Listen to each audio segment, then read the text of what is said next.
same as in the classroom. If you're not sitting down and shut up in the next 5 seconds, then you're kicked out. 1, 2, 3, 4, 5. Thank you. Welcome to the pop quiz in Denmark. Let's begin with saying cheers.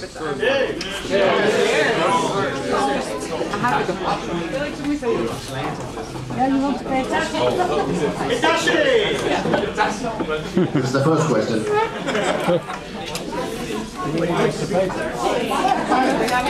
Yes. As you can see, then we have changed a little bit in the structure of the pop quiz this year. Last year, we felt very sorry that the secretariat did not have the chance of participating, so the Danish History Teacher Association said we would like to do this.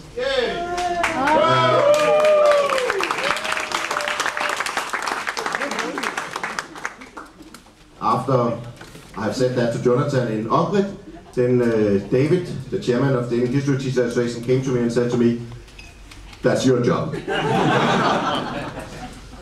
What he did not know was that I had a plan B, and the plan B is that he's sitting over there and is the jury tonight. Let's give him a hand for being the jury.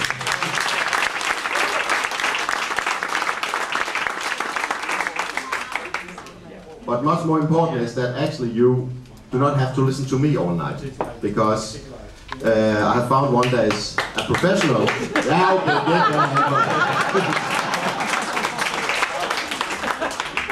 I found one that is much more professional in doing this. His name is Jakob Lindgaard Nielsen. He is a history teacher here in Elsinore. Some of you will see his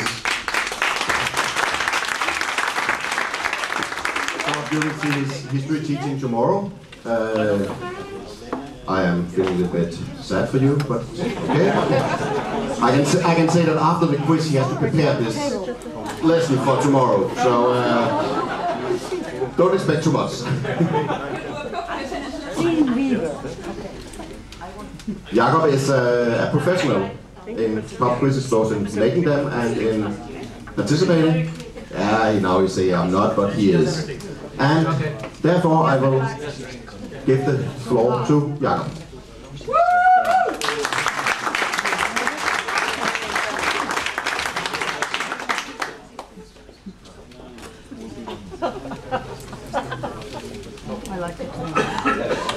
Okay, the last thing is that we have the trophy from last year from Ogrid.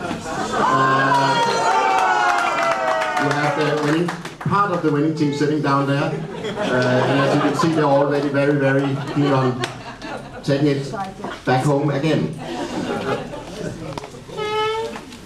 Yes, you're right. It was golden last year, and this year is the silver, so wonder what it is next year. And there's a little more also to the winning team than this, but this is of course the most important thing to win. It's going to stand up here so everyone can see it. And now Jakob will take over. Thank you. Well, most importantly, now it's my turn to have the microphone. Apparently, sometime last year, I volunteered doing this. Peter told me after we had a funny night where we discussed some very important historical matters over a couple of beers. Yes, and that's the reason why I'm here, and some of you are going to see me tomorrow. And this year, Peter is going to be part of the jury. So I guess the team that won last year, it's looking very bad for you, but good luck.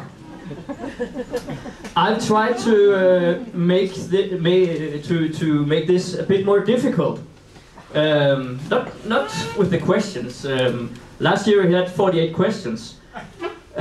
This time we have about 48 questions as well, but there's another way of planning the quiz. You'll see in a moment. So, just about the rules and regulations, 8 persons in a team, and you have made a team name. So, and when you do this correctly, you always start by, when the teams don't just get numbers and they make their own team names, you start by shouting out the team's name, and if the team is present, and if they're ready, they will make some kind of noise, okay? Yeah. Okay. Right. Team Play the Blues.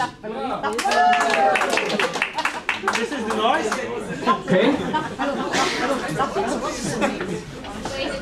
Yes. If other teams are present, you know how much noise you should make. More than the team who knows. Right. Holger Danske. Only 8 person in one team. Okay. Hamlet. Team Wieben. Team Wieben.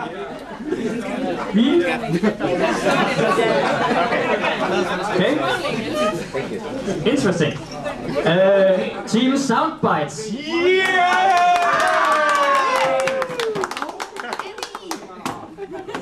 Chillax. And the longest name goes to Fat Herman and the Poison Dwarf. Excellent. Just a short introduction to rules of this pop quiz. Correct answers always give you 1 point. If it's a bonus question, it's 1 point. If it's a normal question, it's 1 point. Number 3. Now, during the dinner, I was told why Peter insisted on this being so, because he's part of the jury. The jury is always correct. That's good. Okay, You have, once the question is read out twice, you have 40 seconds to complete the question. This is an really old clock from my sports education at Elsenor Gymnasium. I'll use that so that you can see how much time that you have to answer the question. After 40 seconds, I will start reading out the next question. So, after each round, you have to hand in your sheet with answers to our jury over here. And very important, if anybody is on the internet, I'm very allergic to internet. I'm also very allergic to mobile phones. So if I see any, you can ask my students what happens to them. So, you have 10 seconds to make sure I'm not getting an allergic reaction. 9, 8.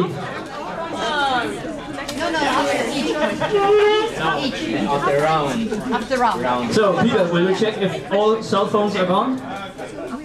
Thank you. Person 2, what is the context? And I must admit that some of the contexts are not historical, but are more like funny in a historical way. So, and then we have another round with questions called democracy, not democracy, but democracy. So, for before the break, we have 18, 20, 13, and 5 points to go. After the break, we will tell you all the correct answers as we think they are, and we'll tell you the score.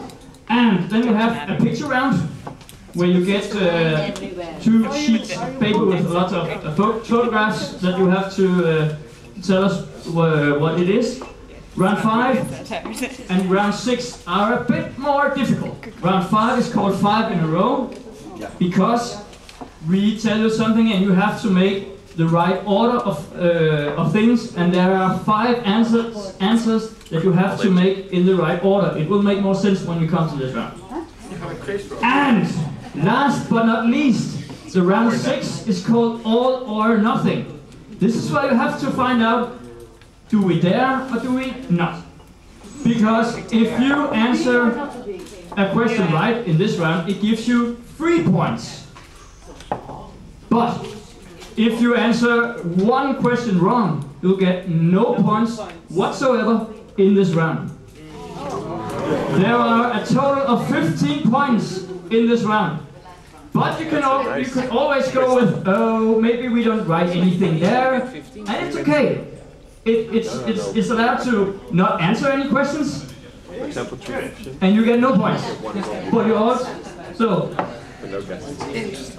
So maybe you should try to answer just one question, because it will be, you could not lose anything by that. So in total, it's 105 points. Yes, you have to gamble exactly. Or you can play safe, I don't know. No. But a total of 105 points. If you are a person like me, you would like to know beforehand how many points are there in total in this quiz. 105 points. Right. So we'll go for what? Yes! Are you ready? Yes! Excellent. So, the first 5 questions in the prologue. 1. Where you have to write down when these following events, not where, when these following events occurred. 1. When did we first hear of Magna Carta? Here, voting rights for women in Denmark. 4. Otto von Bismarck is born in Prussia. 4. Otto von Bismarck is born in Prussia. 5. The Battle of Agincourt. So the photo.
So, that was the first 5 points.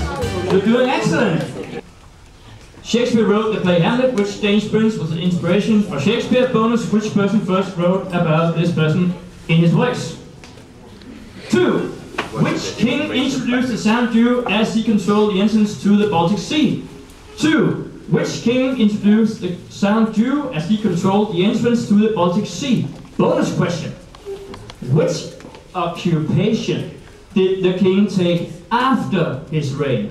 What do we know? What do you know? What occupation he had after he was king? Did you not learn that on your talk as well?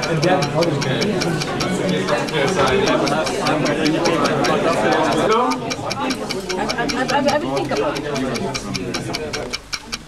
Which of the original gates from Cope to Copenhagen was situated furthest to the north? Are there any teams without any Danish contestants? Right. You have 4 choices. Nørreport, Vesterport, Østerport, eller Amagerport.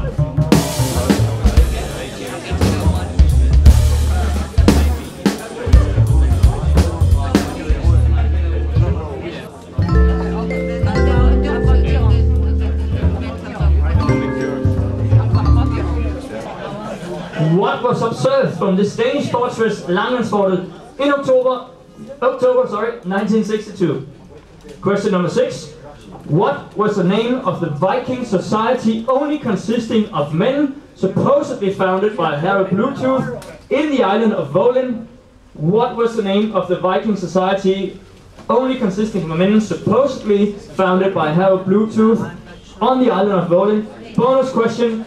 Which present-day country does the island of Volin belong to? Bonus question.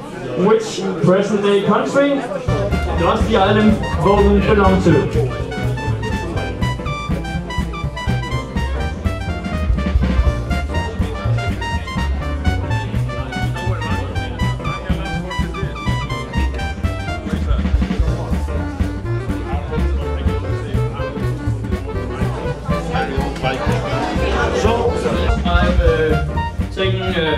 The liberty to write this a bit more clearly for you. So, this is a note saying 16th of November 1957.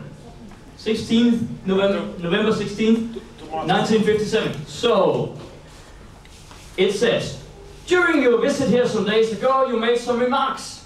And I've cut out something of what was actually said here. You did not submit any concrete plan as to such possible story, nor did you ask questions as to the attitude of the Danish government to this item. I do not think that your remarks give rise to any comments from my side. I'll read it again. During your visit here some days ago, you made some remarks. You did not submit any concrete plan as to such possible story, nor did you ask questions as to the attitude of the Danish government to this item. I do not think that your remarks give rise to any comments from my side. So, the question is, what is this about? What is this about? And the bonus question, which or who was the Danish Prime Minister writing this in 1957? Bonus question, who was the Danish Prime Minister writing this in 1957? Question number 8, last question in round number 1. In which countries in Asia